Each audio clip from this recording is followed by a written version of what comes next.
Hello and welcome to another episode of Historic Hindsight. I'm John, that's Tom, and today we're talking about the Addams Family. Da da da da. That's right, Johnny. Actually, you nailed it. We are, in fact, talking about the Addams Family. Although, not Cousin It, more like Little Quincy and Papa Johnny. So that's more what we're talking about. Sixth president, Johnny. It's presidential series. Yes, we're up to our sixth one now. Moving right along. And so what years are we in now? It's still in we're in the 1800s, early 1800s, 1825. 1825, okay. And like all the titles of this series, we try to expose the dark sides of our president. So it will be the dark side of John Quincy Adams. Although I'm going to be honest, I'm really scraping the bottom of the barrel to find some bad in this guy. He's not. It's okay. But how? Well, because normally, Johnny, at this point, if you rise to power as president of the United States, there's things you've done immoral, unethical, wrong. You've hypocritical has been a very popular one, and you no affairs. Not even hypocritical. Like, yeah, he's pretty. Slave owner. Normally at this point in time, we're like, we got to get the slavery subject out of the way, and and he owned. Conversation isn't going to happen. He didn't own slaves. That's right off the bat for not owning slaves in the 1800s. Yeah. But we'll get into it, Johnny. There's some stuff to talk about. We've got some stuff. He's an interesting man at the very least. We'll have a biography here. Like his father, not a slave owner, so we're going to have to dig a little bit deeper to find some dirt. But what better way to discuss some dirt than his traumatic childhood, because his parents probably would have been investigated by your local child protective services had they been around back then. Hold on. Even by the standards of that day? No. I'm talking about today's standards, applying today's standards to back then. Gotcha. We can't do that because that's. No. I mean, good God, every household on planet Earth, pre 1850 or 1900 would have been investigated by modern day CPS. Yep. He's born in 1767. He would be the son of the soon-to-be freedom fighter, founding father, and president of these United States. So, nepotism, a little bit there. This is actually true nepotism. His rise up. And as such parents, they're going to breed him to one day be in politics. And it starts off as an early childhood because the Revolutionary War kicks off pretty quick after his birth. And what better way to get your young child involved in politics than take him to the Battle of Bunker Hill, where he's going to watch people get shot observe and learn at point blank range. I mean, at what age? At the right old age of almost 8. He's not even 8 years old yet, and he's going to go watch a real life battle don't shoot into the whites of their eyes where they're shooting at point blank range, and there's and he's right there at Bunker Hill watching it. Well, luckily the resolution was really bad back then, and everything was black and white, so it's not quite as gory as the video games kids are playing today. But 8 watching just a real life battle, just to get into politics at some point. Pretty much seems unnecessary. And that's going to start his lifelong trend of PTSD here, Johnny, because he starts to develop a little bit of neurotic behavior, and that's gonna be fed by his father when he signs the Declaration of Independence, which is an overt act of treason at this time. And so he spent all of his young childhood fearing that Daddy was going to get arrested at any moment with doors kicked in, or even himself and his family, because when you are treasonous to the crown, typically that doesn't just focus in on the person who is it kind of goes to the whole family. They take everybody. Yeah, and if you don't believe us, ask the rest of the world how it's gone. You don't go against the crowd. Well, I get there. Anyways, this is beside the point. I get this way too sidetracked. In 1778, Johnny, John Sr. is going to take little Johnny Jr., Quincy, there on an emergency emissary trip to Europe, where during the entire voyage, they are stalked by a British war vessel and barely escape being captured. So, more trauma for a child who's just now 10. I mean, by this time, he's a full-grown man, you would say, right? Much. I mean, for what he's been give him a exposed gun, to, yeah. I think, at this point, probably. Yeah, he's gonna take John Quincy Adams back again in 1779, where the boat got a hole in it and barely made it to Spain. So that's a little scary. I mean, that trauma? really, at this point, that was nothing for him, right? Yeah, he's like, oh, yeah, of course, my boat got a hole in it and we almost died and barely got here. That's par for the course. That's just my life.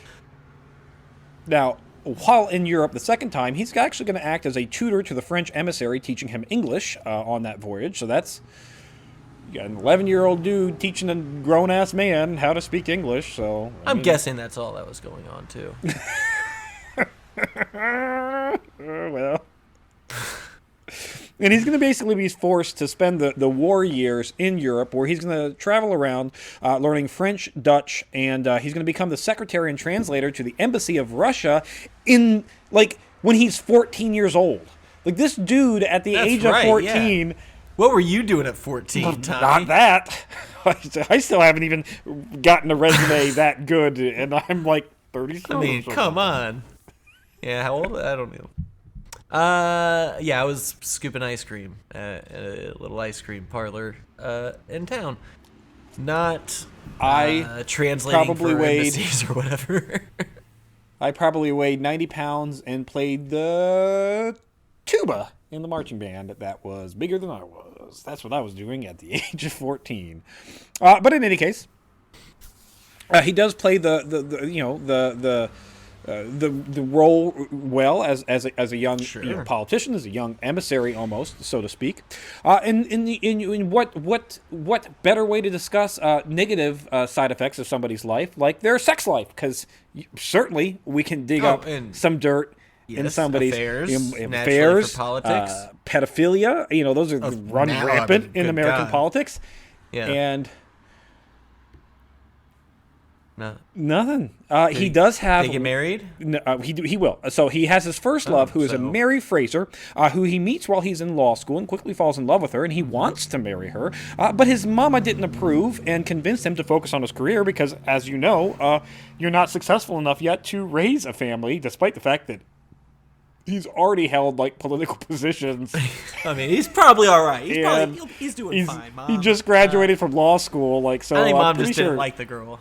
That might be it. That's really what it boils down to, right? Like, it has to be, yeah. So she convinces him to break it off with her, which he does, and he instantly regrets it, then instantly marries the next woman he sees, Louisa Catherine Adams, and becomes the first, or maybe it's the second, foreign-born first lady, but that doesn't really matter.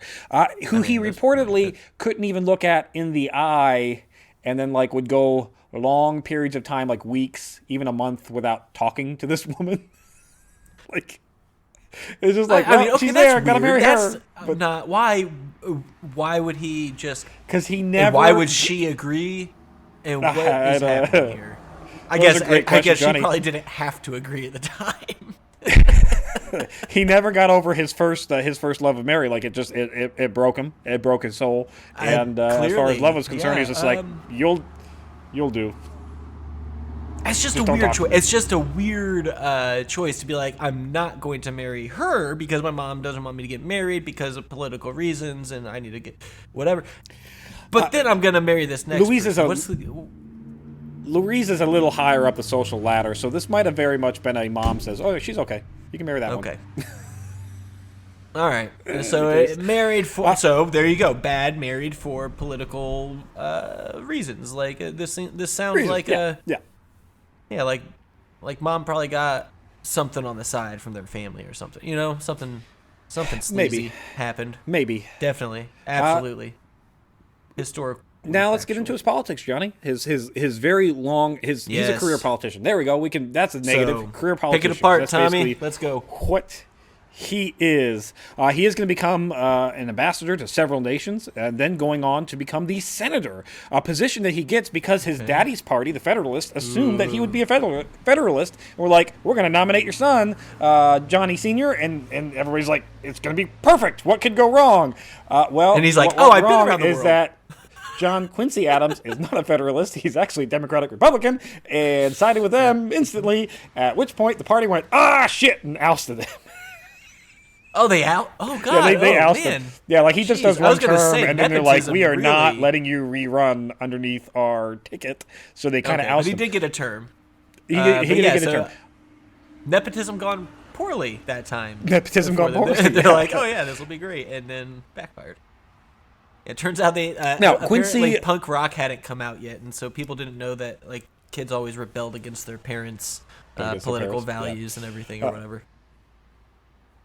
Now, little Quincy took the bold risk of switching political parties, and it played out for him because James Madison is going to get elected as president in the next election cycle, and he's going to appoint Quincy to the Minister of Russia during his presidency. So again, it's like, all right, well, got a job. I got a job. Who cares? It's going to go a long way.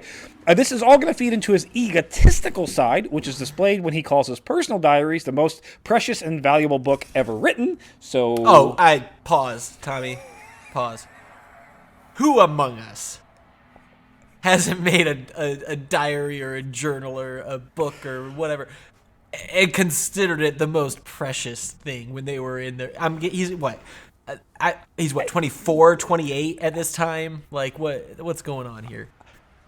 I am confident to say that I never thought it was the most precious thing ever written by man's hands. Oh, you're full of it. Although, I mean... No, you thought if someone found it, it was going to be published immediately and become a New York Times bestseller.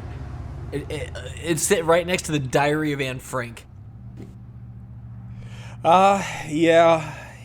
And he's a kind of an odd duck because on one side, egotistical, most precious thing ever written, and on the other side, PTSD, neurotic, like trauma. Oh my God, the world's gonna end.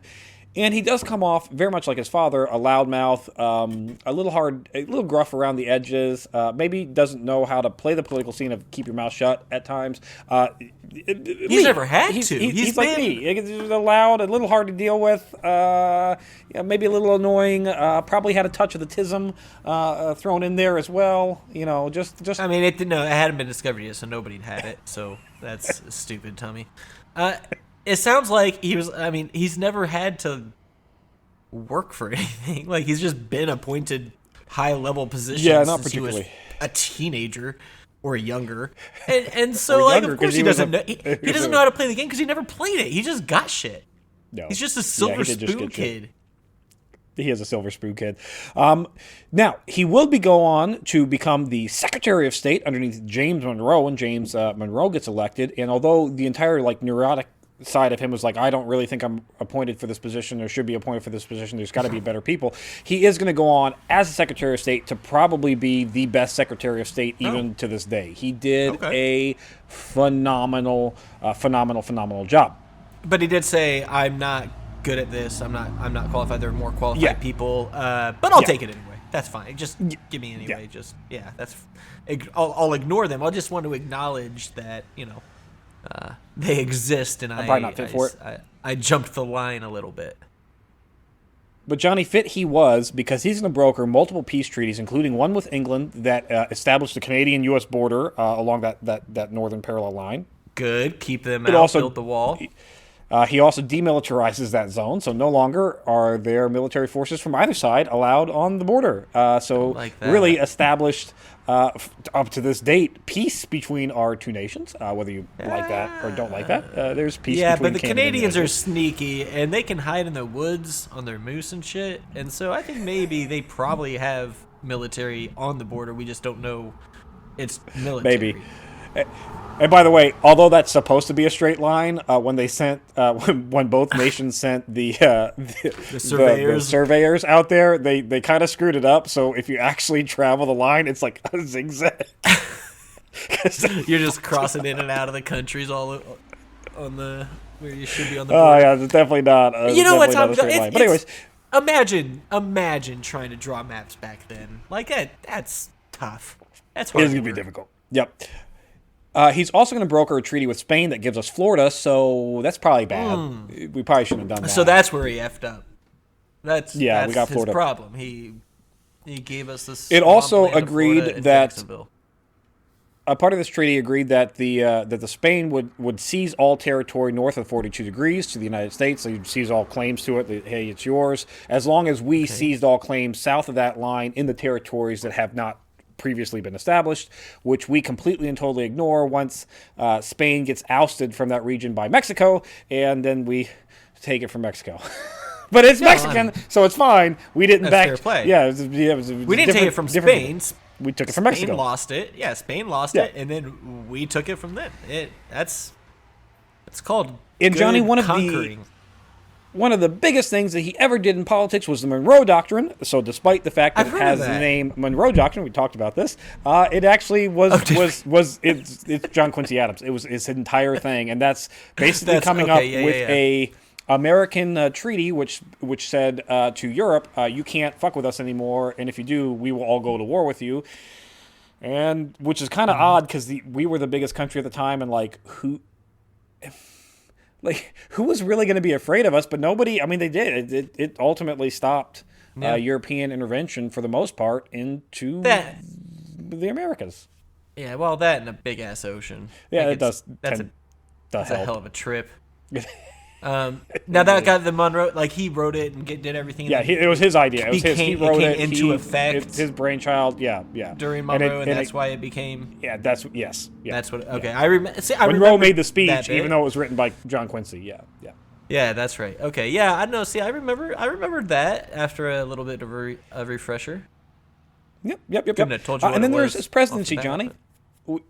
We got to get into his wonderful, wonderful presidency. And if you're ever wondering what John Quincy Adams did as president, you're like, I don't remember him doing anything. And that's because You were dead. He was a lame duck. And that's all because of how he becomes president. So there was actually only one political party that was running an 1824 election. But that doesn't mean that there was only one candidate.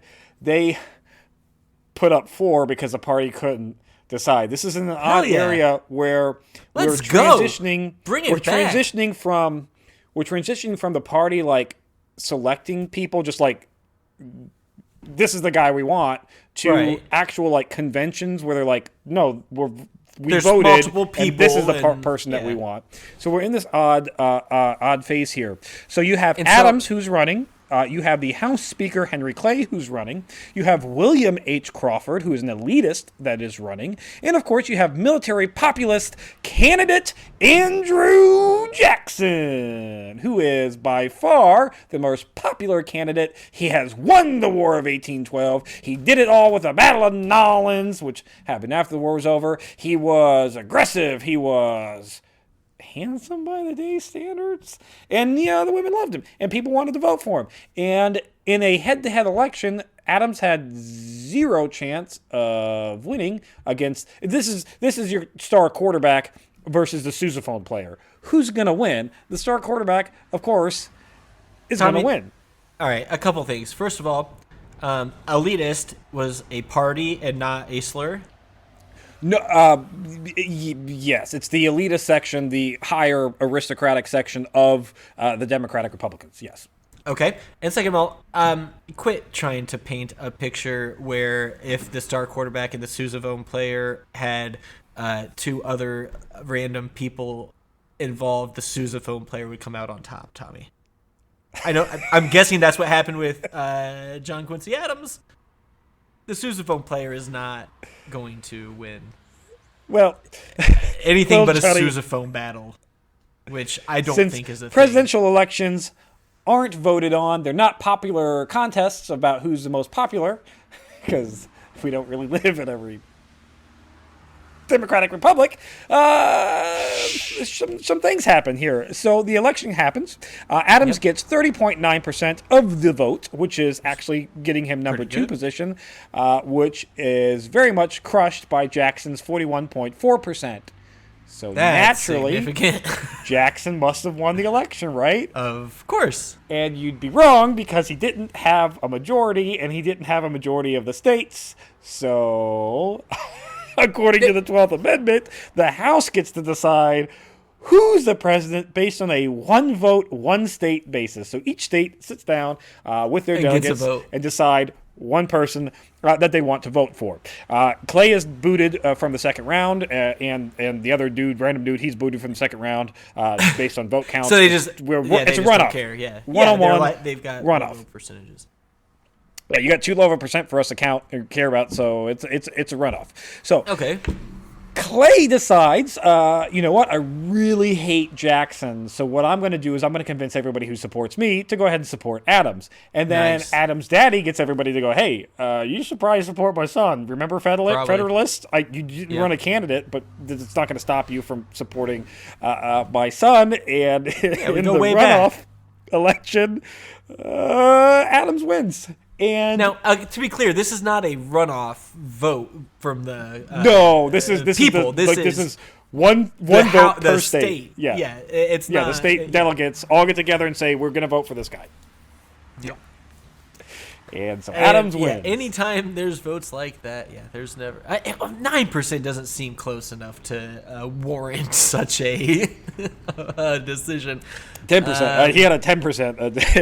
In any case. Well, 9. It's sorry, 9.8. Yeah, whatever. Yeah, it's fine. It's fine.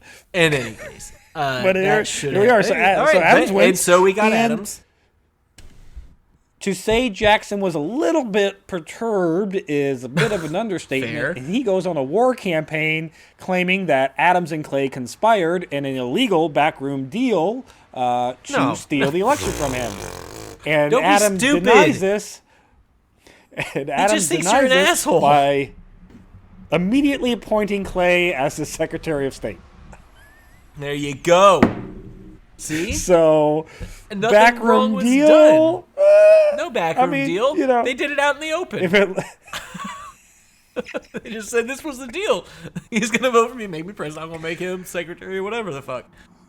So, it's gonna be great. Over the next 4 years, Jackson, who's very popular, runs a smear campaign across all the United States with all the politicians, and Adams is not able to do shit. So he has this so grand he's plan. just a stick in his tires. Just Yeah. So Adams wants to make the United States actually United States. He wants to do massive road infrastructure improvements, canal improvements. He wants to send a delegation down to Panama to create a American, like, think of the EU today. He wanted to create like an American union that would stave off any kind of European intervention. And every single one of those plans, Congress said, nope, not going to let you do that. on account of Jackson's smear campaign. Yeah, pretty much, yeah. All right, hot take. Andrew Jackson is also responsible for the North winning the Civil War on account of, had all of those gone through and we had a United States, the South would have had a pretty darn good infrastructure without a bunch of messed up railways and everything else. So they would have been able to get their supply chain figured out way earlier, and the North might have been fucked. And so I think he won the Civil War.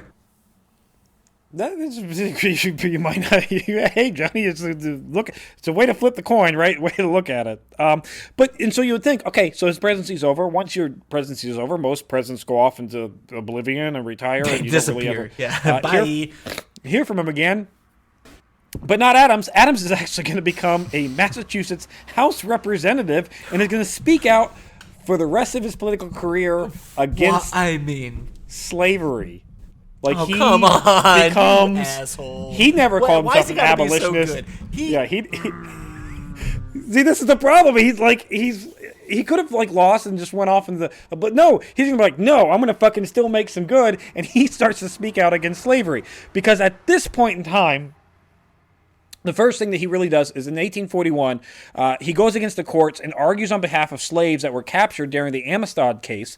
And so what went on here is that there was a bunch of slaves on a Spanish vessel. They mutinied, took over said Spanish vessel, and basically became pirates. They get captured by an American vessel and then pressed back into slavery. And so there was this court case of whether the Americans had the right to enslave these peoples.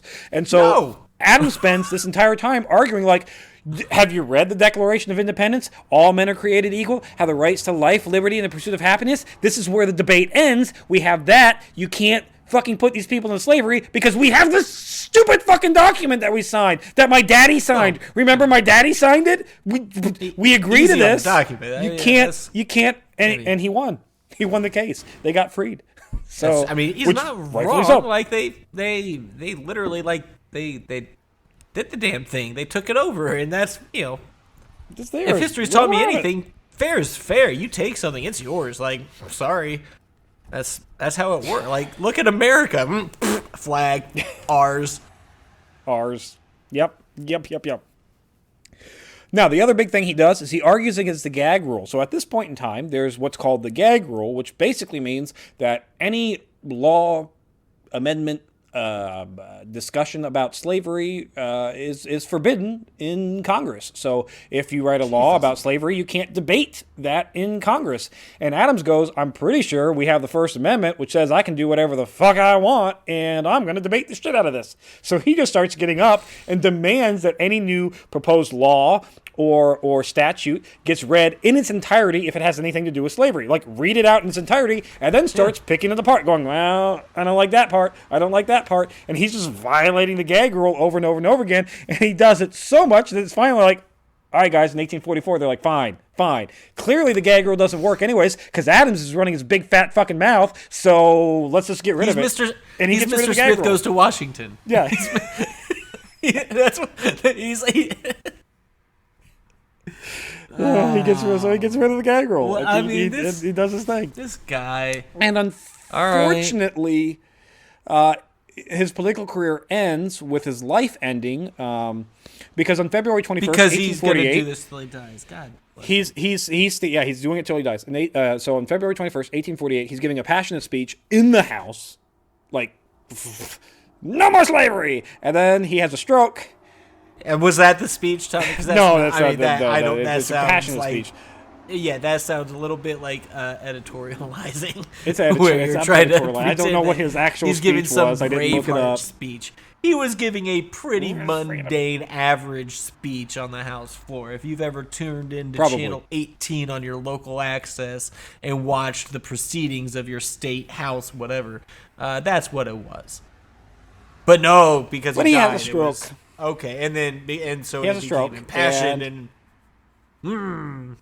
probably he dies 2 days later. Best speech ever. That sucks. And and that's it. That's his career. And as far as he's a little neurotic, a little loudmouth. Definitely didn't have a great love life in regards to choosing somebody you truly love. Not a great husband, probably.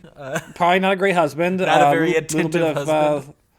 A little bit of PTSD and a little bit of silver spoon syndrome. But other than that, the dude probably, as far as presidents go, has the least dirty record, or at least as of right now, has the least dirty record. And he will probably be followed up by the president who probably has the most dirty record. No, thank God. We have something to talk about next week, because I was wrong with my guess over here. Not next week, next month, probably. I don't know. For our special on Jackson when that comes out in like a month. That's it for this week in Historic Hindsight. Thanks for listening. Be sure to subscribe, rate, and review, and join us next week when we talk about molasses killing people.